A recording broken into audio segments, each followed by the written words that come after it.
सुनना भाई रे 10 फीट हवा है, माटी उटी फेंकवा दे, सेप्टिक गड्ढा खोदवा दे, ओकर बाद बरोबर बताऊं रे। कैसे रुपए फीट चला देख भाई रे, गांव में 140 रुपए रेट चला थे, वही भामता हूँ दे देबे रे। लेन बन जाही रे। मैं ये कहा रहे हूँ भाई रे, एडवांस दे देते, ऐसे मिस्त्री उस्त्री भिड़वाते में कहा रहे हो। लेन लेक जा रे, देना था छे रुक लात हमरे ए रे। ये माटी जल्दी से जल्दी फेंकवा दे बेरे। क्या ठेका देवा गे रे। कैसे घनसू कोना ठेका दे दे रे, मोला देते तीन हा। चुन्नू ठेकादार लग दे और कतेक रुपया फीट लगाइस रे? 140 रुपए फीट तो लगई रे।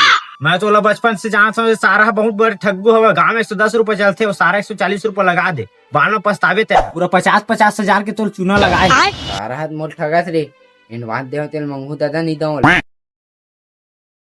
मोरे का बात ला बता दे हुई, सारा लोग गाँव छोड़ के भागे लगे। अच्छा ले चल ठीक है रे, बताबे। ठीक है। सारा फोकट दे पने रे, होते को तो नुकसान हो जी।